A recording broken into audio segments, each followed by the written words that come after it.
When it comes to Smash Bros. Ultimate, I think the majority of us can agree that Sakurai has done an excellent job with the Fighters Pass and all its characters, but despite many naysayers claiming that Smash Bros. Is on its last legs, it continues to remain relevant and build hype with every new character that is released. Well, for the most part anyways. I think most, if not all, Smash players probably agree that the second Fighters Pass had a significantly weaker start than the first, but regardless of how Min Min turned out, I think the character to come after her easily made up for her. But before we dissect Steve, I first want to talk about how Smash DLC characters are designed and how the mechanics from their original series are translated into unique fighter abilities and gameplay. So let's take a look at the first DLC character that was released for Smash Ultimate.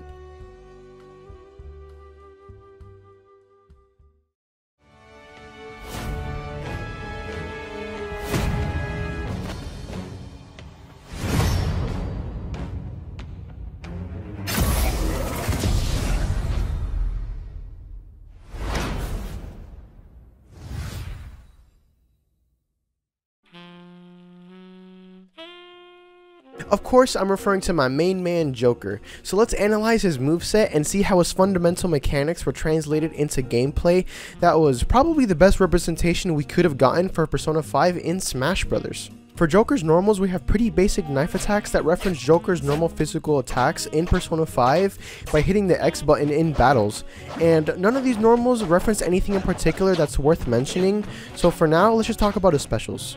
For his neutral special, we have the gun, which of course is his gun attack by hitting the up arrow during a battle, and it doesn't work exactly the same way as it does in Persona. In Persona, you have to spam the X button to shoot until you run out of bullets for that specific mag, and it doesn't give you any movement advantage whatsoever like it does in Smash.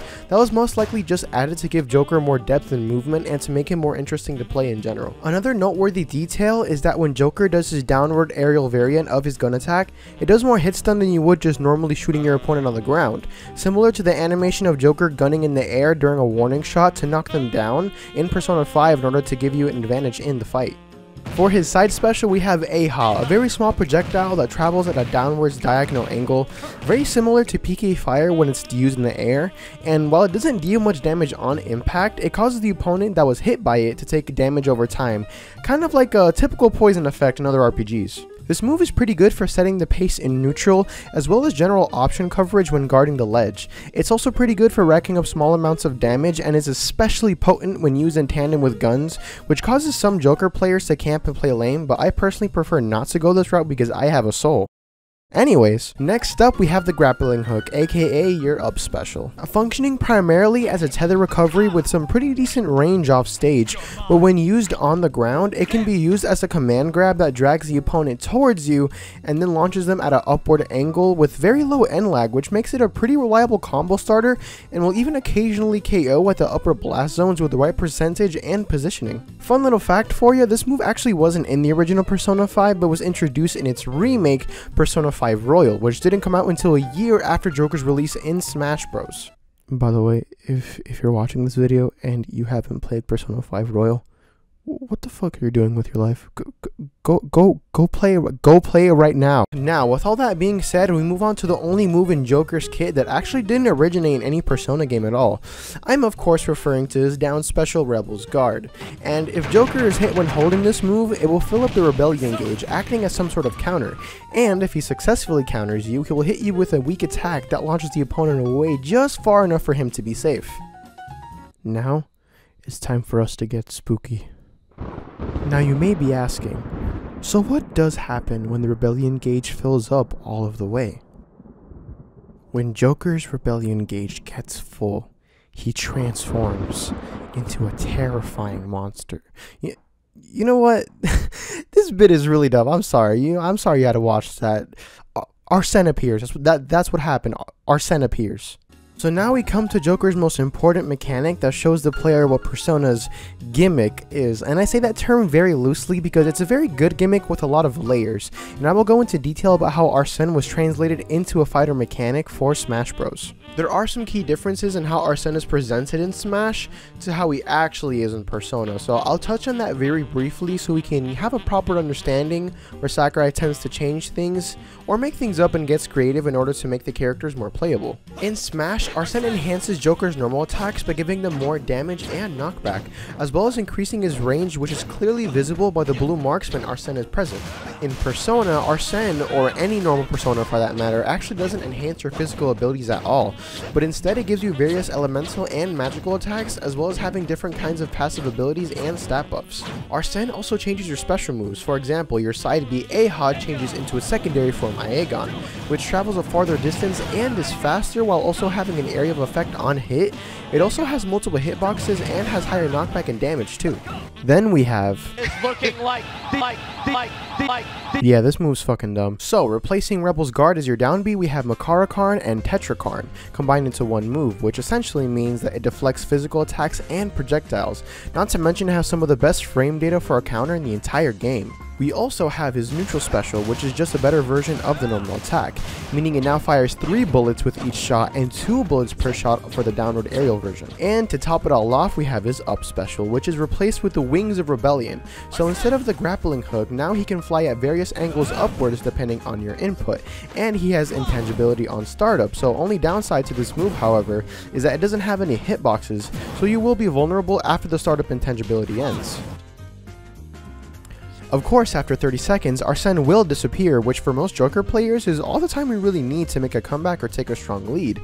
However, the process can be sped up by a significant margin if you damage Joker while Arsene is active. So, in a nutshell, Sakurai took the fundamental idea of what a Persona does to its hosts in the Persona games and turns its unique quirks and mechanics into a gimmick in order to make the fighters interesting, while altering it just enough so the character doesn't turn out unfair to play against or not fun to play as. With all of that being said, how does Steve fit into the Smash Bros equation, and how did Sakurai turn a character from a game about mining and crafting into a legitimate fighter? Let's talk about it.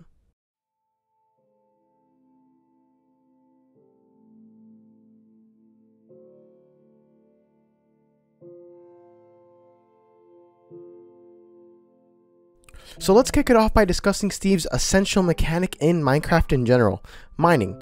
In Minecraft, you are able to craft all of the items you use, such as weapons, your armor, crafting table. Basically anything and everything you use in-game has to be crafted by you. Well, in survival mode anyways. However, in Minecraft, you start off with nothing except a map and your bare hands, and it's up to you to learn the complexities of the world you're currently living in. But in Smash, it works a little bit differently. In Smash, you already begin the match, already equipped with your wooden tools and a crafting table. Although true to Minecraft, every tool functions individually, so if you use your forward and back air too many times, for example, your pickaxe will break, since that is the tools that Steve uses for those moves, but the rest of your tools, aka your moveset, will still be intact. If you want your broken tools to be replaced, you of course have to mine the materials necessary to craft them. And also carried from Minecraft, you have a hierarchy of tools, meaning depending on the material of said tools, they would do more damage and generally hit harder, the exception being gold, which only buffs Steve's frame data for his normals. And of course, the tiers are exactly the same as they are in Minecraft. So you have wood as the weakest, followed by stone, then iron, then gold, and finally diamond, which is the strongest material out of all of them and can net you some really early kills. By the way, if you Steve did me, you don't gentlemen to mine until both of us have diamond, you're dead to me. While on the topic of the mining mechanic, I should briefly mention that in Smash, it doesn't matter what material Steve is standing on or mining, because the materials he receives while mining is completely randomized, and in Minecraft, each block is a different material and you can only mine one at a time, meaning you can't mine iron off a wooden block.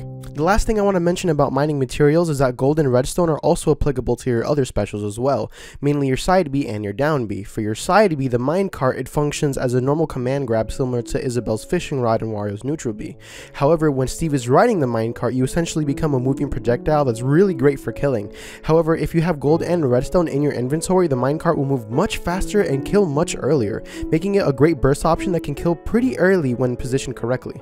And of course, redstone can be used when walking away from your TNT, aka your down B, to set it off at a distance, which can be good for ledge guarding situations and putting pressure on your opponent in neutral. With all of that being said, I think we should discuss Steve's second essential mechanic, building. As we mentioned earlier, Steve's neutral B while you're on the ground is how Steve mines materials, but here's the kicker. Minecraft Steven over here can build blocks anywhere he feels like as long as it doesn't break the boundaries that were placed so that he doesn't camp throughout the entire game, and this mechanic has almost limitless potential for a variety of reasons. For example, it can be used to stall some time, it can be used to gimp opponents off stage, it can be used as a secondary wall to get kills off of, and even has potential for 50-50s and kill confirms if played correctly. This mechanic was so difficult to implement that Sakurai even noted that he had to rework all of the stages in the entire game just for this mechanic to function.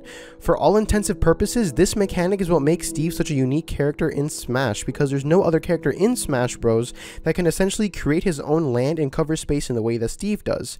Steve fundamentally has reinvented the definition of what a character in Smash can be, and has showed us that Sakurai is more than willing to break the boundaries of what our conception of what Smash Bros as a whole can be, and continues to push creativity to its farthest limits with every new inclusion in the Fighter's Pass. I think more than anything else, the Smash community should really appreciate the attention to detail and effort that Sakurai puts into each individual character that graces our character select screen, instead of complaining that it's not the character that they wanted, because personally, I'm already perfectly fine with the roster as it is, so I'm kind of just along for the ride at this point. One last thing before we wrap this up, I had just finished playing Final Fantasy VII Remake when Sephiroth was revealed, so you can imagine my surprise when he ended up being the newest character in the Fighter's Pass, and he's actually pretty good and kind of cool, so I'm very happy with the results. Anyways, thanks for watching, subscribe, blah blah blah. Sorry for taking so long, I don't know how to end videos. By the way, did I mention to subscribe?